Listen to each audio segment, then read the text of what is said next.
పోతున్నటువంటి శుభతరుణంలో ఇవాల్టి ఈ కార్యక్రమానికి తెలంగాణ గౌరవనీయ ముఖ్యమంత్రి శ్రీ యనమల రేవంత్ రెడ్డి గారు కూడా కార్యక్రమానికి విచ్చేశారు. ముఖ్య అతిథిగా మరికొద్దిసేపట్లో ఇక్కడికి రానున్నారు.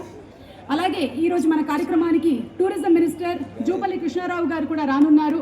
ఇంకా ఎంతోమంది ఎమ్మెల్యేలు ఎంపీలు కూడా ఇవాళ ఈ కార్యక్రమానికి విచ్చేయనున్నారు. వారందరికీ సాదర స్వాగతం పలుకుతున్నాము.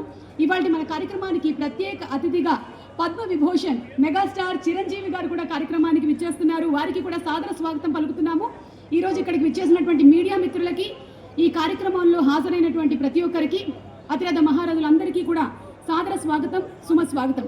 ఎక్స్పీరియం ఈవెంట్ని ఇవాళ ఒక చక్కటి నృత్య ప్రదర్శనతో ప్రారంభిస్తున్నాము. పెండ్యాల లక్ష్మీప్రియ తను ఒక కూచిపూడి నర్తకి, 2024 జాతీయ కళా ఉత్సవం విజేత, ప్రధానమంత్రి అలాగే ప్రెసిడెంట్ గారి చేతుల మీదుగానే రాష్ట్రీయ బాల పురస్కారాన్ని కూడా ఈ అమ్మాయి అందుకుంది. 2024లో ఇంత చిన్న వయసులోనే అద్భుతమైనటువంటి విజయాన్ని సాధించినటువంటి ఈ పాపకి ఒక్కసారి గట్టిగా చప్పట్లతో, లక్ష్మీప్రియకి గట్టిగా చప్పట్లతో ఇవాళ కార్యక్రమాన్ని ప్రారంభించేద్దాము.